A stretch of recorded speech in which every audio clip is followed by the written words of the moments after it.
to the 18th annual Fowler's Chocolates Factory Tour. A little bit different than its previous years. That's the way it goes in 2020.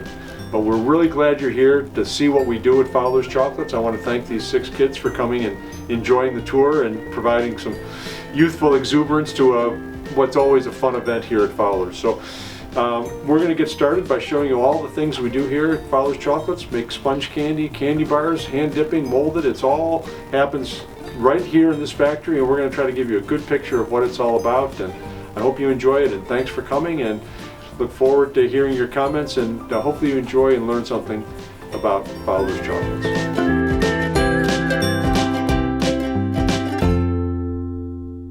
First stop is our basic raw materials, bulk chocolate.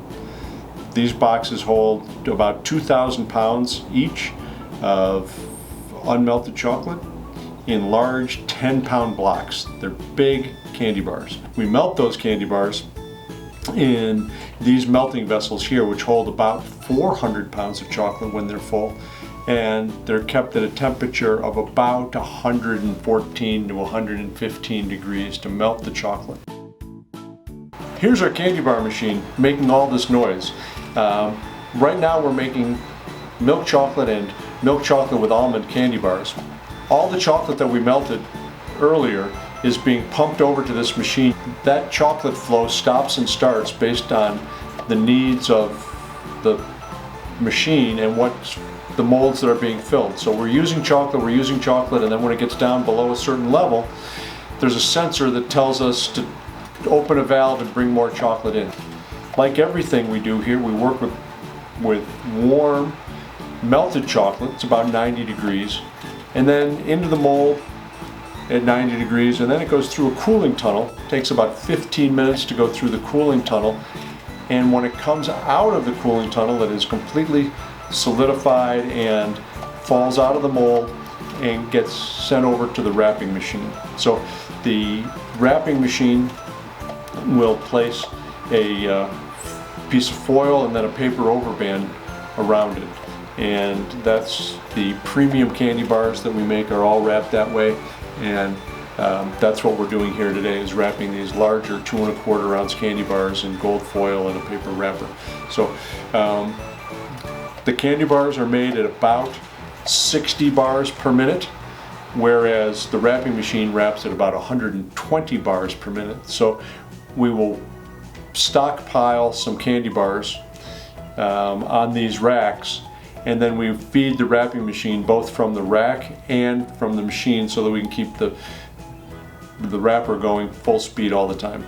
Almost all equipment likes to run at a certain speed, and too slow they don't wrap as well, or too fast they don't wrap as well. So we have to maintain a steady flow of product into the wrapping machine so that it always provides our best possible wraps. Here in the kitchen, Dave has got 3 batches of sponge candy in varying degrees of varying stages in the process. These kettles have only the sugar and the corn syrup that's been cooked to a certain temperature, and they're waiting for the baking soda and the gelatin. So the first thing we're going to do is add the gelatin. That's what steams up. There's a little bit of moisture in that gelatin, and the candy is still hot enough so that it actually boils the moisture out of the gelatin and creates all that wonderful steam that you see. So once the steam comes up, Dave will mix it in and get it all mixed in clearly. And then once that's mixed in, the magic ingredient of baking soda gets added. And you can see that the baking soda, when it's mixed in, becomes a different color. It looks a little bit like the color of French toast. And then it rises in the kettle as it all gets mixed in. All that baking soda is creating an aeration, and the air is being incorporated into the batch of sponge candy, and it's going to grow. It'll grow to almost the top of the kettle before it stops, and then from that point we dump it into one of these forms that are on the table behind us. So this was just put in this box, this form, about 10 minutes ago. And then we'll put a lid on it, and it will sit overnight so it cools down completely, and then we can cut it into the small bite-sized pieces that we coat in chocolate to make Fowler sponge candy. You want to see how we cut it? Let's go take a look at the cutting process. We're going to watch Bob. We call him SpongeBob, funnily enough. SpongeBob's going to cut the big block into small bite-sized pieces. Each block weighs about 35 pounds, and we cut off the hard outside shell so that we get to the nice, crispy, crunchy, dissolve in your mouth center pieces that are known as Fowler's sponge candy. He'll start by cutting the hard parts off, and then he gets to the sweet spot in the center and cuts it into these small bite-sized pieces. Once we have these beautiful individual pieces, we have to get them coated in chocolate. And the machine we use to do that is called an enrober. So the chocolate gets placed on the conveyor belt and it goes through the chocolate waterfall and gets covered in chocolate on all 6 sides. There's a reservoir of chocolate at the bottom of the machine, and there's a pump that brings it up through this pipe into the trough. The trough has a slit in the bottom of it, and the chocolate flows through that slit, and that's what creates the curtain. Once it gets completely coated in chocolate, it ends up going through the cooling tunnel and comes out the other end. It's ready to be packaged. Welcome to the hand dipping area. This is the old-fashioned way of making candy, and Tracy, the good witch here, is making peanut clusters using a process called hand dipping. You can see on the table in front of her she's got a mixture of peanuts and milk chocolate, which she mixes by hand and then gathers a small part of it and then deposits those small little clusters on the wax paper and sets them aside on a rack. Those will cool in ambient temperature over the course of a couple hours and then end up being packaged in the trays and sent out to the stores. In this part of the factory we make all the interesting shapes using all kinds of different molds. The shape we're going to make right now is just a jack-o'-lantern or a pumpkin.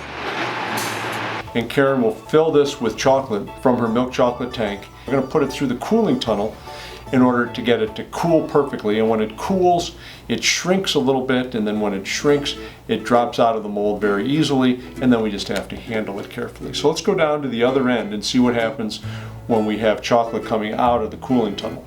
So here at this end, Diane is taking the orange slices that were made 20 minutes ago and knocking them out of the mold and putting them into the individual trays, which they will end up being packaged in those trays and sent out to the store. So these are orange chocolate, orange slices, and they're being demolded and put into these trays. Here Diane is taking a molded piece of chocolate. This one looks like a heart, and she's putting it on top of a piece of, looks like foil, and now she's going to wrap it up. She's wrapped it up and closed up the back of it, but now she's going to do the real magic trick. So she's going to rub the front of the chocolate. All of a sudden the shape and the words that were on the chocolate are starting to appear on the outside of the foil. That's the magic trick. A little bit of magic rubbing, and all of a sudden the inscription that was on the chocolate is visible to the outside and has created a very appealing piece of candy that'll be available to buy in our stores. That concludes our 18th annual factory tour. It was a little bit different than all the other ones, and I look forward to getting back to the time when we can have a full tour. But for this year, the 18th edition, we're going to say thank you to these 6 kids who came in here and enjoyed it and got to ask some wonderful questions and be part of our annual tour. I hope you learned something about the Fowler's chocolate manufacturing process and learned a little bit about what goes into making some of your favorite candies, including our world-famous sponge candy. So thank you so much, and I really look forward to 2021 when we can have 2,000 of my favorite friends and Fowler's customers tour our factory and enjoy this in person. Until then, I hope you enjoyed our virtual tour and hope to see you at one of our stores or at our next tour as it comes up. Thanks again. Bye now.